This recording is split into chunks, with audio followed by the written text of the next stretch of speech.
안녕하세요. 저는 부곡 순복음교회 이지훈 목사입니다.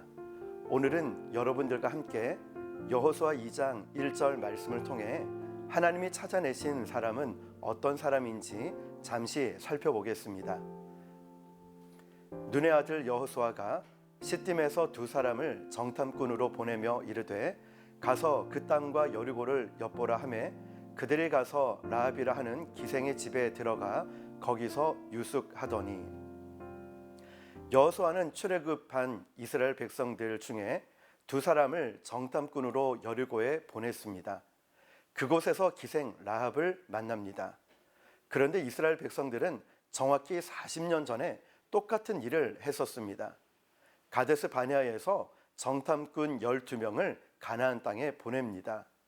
그들이 정탐한 후에 돌아와서 이렇게 말합니다.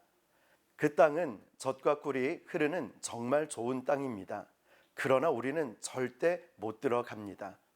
그 땅 거주민은 강하고 성읍은 견고하고 심이 커서 우리는 못 들어간다는 것입니다. 이 정탐꾼의 보고로 이스라엘 백성들의 간담이 높고 그 약속의 땅 바로 앞에서 뒤돌아서 다시 광야로 가는 것이었습니다. 자, 그런데 이제 40년이 지나 다시 여리고 성으로 정탐꾼을 보냅니다. 그런데 상황이 달라졌습니다. 가나안 사람들이 이스라엘 백성들을 두려워하고 있다는 사실을 알았습니다. 그런데 이것보다 더 중요한 게 있습니다. 하나님께서 완전히 진멸하시고 멸망시키시고 파괴하시고 짓밟으시기로 결정하셨던 그 성에 절대 함께 멸망하면 안 되는 한 사람이 있다는 것을 정탐꾼을 통해 알게 되었습니다. 그 사람이 바로 기생 라합입니다.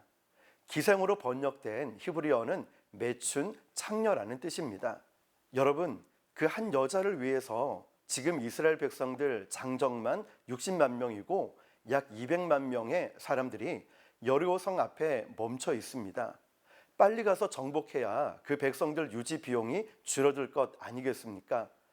200만 명이 이동하지 않고 한 곳에 계속 있으면 그 부대의 유지 비용이 얼마나 많이 들겠습니까? 과연 그 여자가 그럴 가치가 있을까요? 사람들은 당연히 그럴 가치가 없다고 말할 것입니다. 그런데 하나님은 아니라는 것입니다. 사람의 생각과 하나님의 생각이 달랐고 사람들의 답과 하나님의 답은 달랐습니다. 기꺼이 200만 명이나 되는 그 어마어마한 사람들의 행군을 멈추게 하시면서까지, 그리고 어마어마한 비용을 지불하면서까지 정탐꾼을 보내십니다. 그리고 찾아내십니다. 저희 교회는 얼마 전 일본 선교를 다녀왔습니다. 선교를 위해서 몇 달을 준비하고 수백만 원의 돈을 쏟아붓고 시간을 투자하며 갔습니다.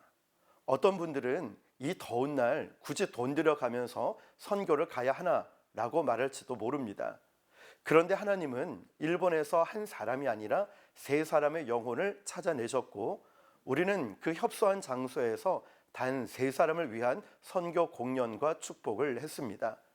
성령께서 역사하셔서 그분들에게 손을 얹고 안수 기도를 하였더니 함께 간 선교 팀원들에게까지 성령이 임했습니다.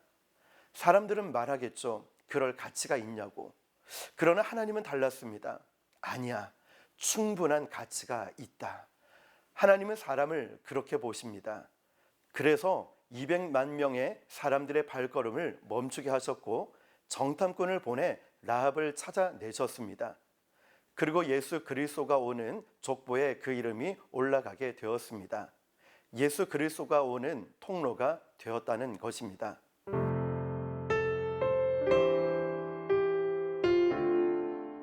여러분, 저와 여러분이 하나님이 찾아내신 귀한 자녀들입니다. 희망도 소망도 없고 심판받아야 하는 그런 여리고성에서 라합을 찾아냈듯이 하나님은 이 세상에서 저와 여러분을 찾아내셨습니다. 그리고 하나님의 영광을 위한 귀한 통로로 사용하실 것입니다. 지금도 그 하나님이 함께 하심을 믿으시고 우리의 삶에서 승리하시기를 축복합니다.